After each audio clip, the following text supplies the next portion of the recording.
The content of this video is not medical advice or a substitute for physical therapy. Please consult your physician or physical therapist before starting any exercise program. Today I want to share with you one of my favorite exercises for both lumbar stability and shoulder stability. I call it bird dog, but it goes by many different names across different exercise disciplines.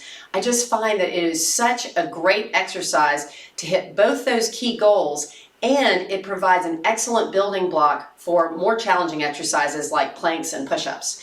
So to get started, you're going to go to all fours with your hands under your shoulders and your knees under your hips. And the first thing we want to do is find neutral spine position. So if we're going to do a lumbar stability exercise, we want to start and maintain in neutral spine position. So to get there, make sure that the back of your pelvis is level and basically parallel to the floor. Your front pelvic bones are pointing straight down at the floor. And then you want to make sure the normal curve in your spine is present, so you're neither sagging nor flattening your back. You want to be somewhere in between. That's your neutral. Now with your fingers pointed forward, I want you to rotate your arm bones away from each other so that the inside elbow creases point forward. That actually helps to stabilize your shoulders in this position. And then finally, you're going to keep your head aligned with your spine, since your head is just the knob at the top of your spine. That's how you're going to maintain head and neck alignment here. Now, another variation in this positioning is to go down to your forearms.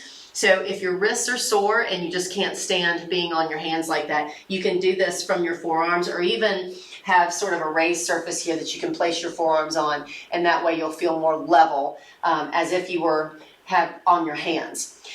Anyway, whichever position you prefer, the way we're going to get started is you'll exhale and compress to fire that deep abdominal wall, and then you're going to do your best to maintain a neutral spine position as you reach a leg back. So try to avoid shifting or side bending or anything like that as you reach back. And then you're going to do the same thing. Exhale, compress your abs to return, really trying to maintain that position. Now notice that as I am reaching my leg back, I am putting my toes down the floor, and that's because I can control that a little bit better. But if you find that that's really easy for you to control with your foot down, then you can absolutely progress it and take the leg back, straight back, without touching the toe down. So once again, your limiting factor is, can you keep your spine and pelvis stable while you're performing this movement? Now notice that as I'm raising the leg, I'm not lifting it as high as my body, because if I do that, you see I can arch my back doing that. So that's not really necessary, nor is it the goal of the exercise. We just want to see if you can move that leg, reach it all the way back without losing neutral position. All right, so that's variation number one.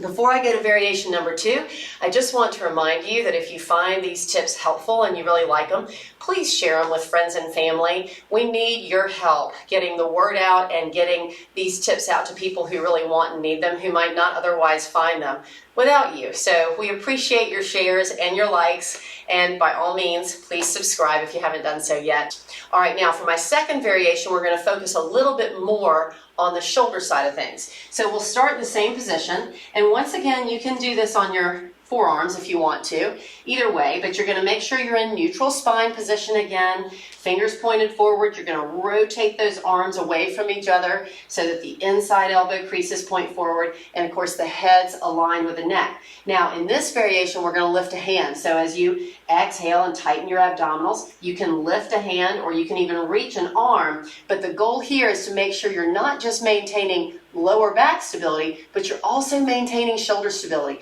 So as you lift that arm, you're not dropping into your remaining shoulder or finding that you're having to hike up that remaining shoulder. You want to be able to hold yourself nice and level and stable and not change the position of your shoulder blade or the arm in the socket there. So as you're moving through this, you're exhaling and tightening, making sure that both arms are strong enough to handle this motion. Now, if you find that you're nice and stable here, and this is pretty easy for you, then you can absolutely add taking that opposite leg and reaching the arm.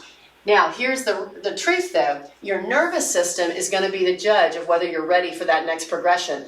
So if you find that you're really good with the hand motion individually or the leg motion individually, but you can't quite put all of this together yet, don't worry, just do one and then the other. That's the beauty of this. This exercise can be progressed into increasingly challenging levels, all the way up to how you might get into a plank, making sure that you're not losing your lumbar or your shoulder stability as you do so. Anyway, I hope you have fun with that. I hope this tip was helpful to you. As always, I look forward to doing these on Friday for you. Keep moving and be well.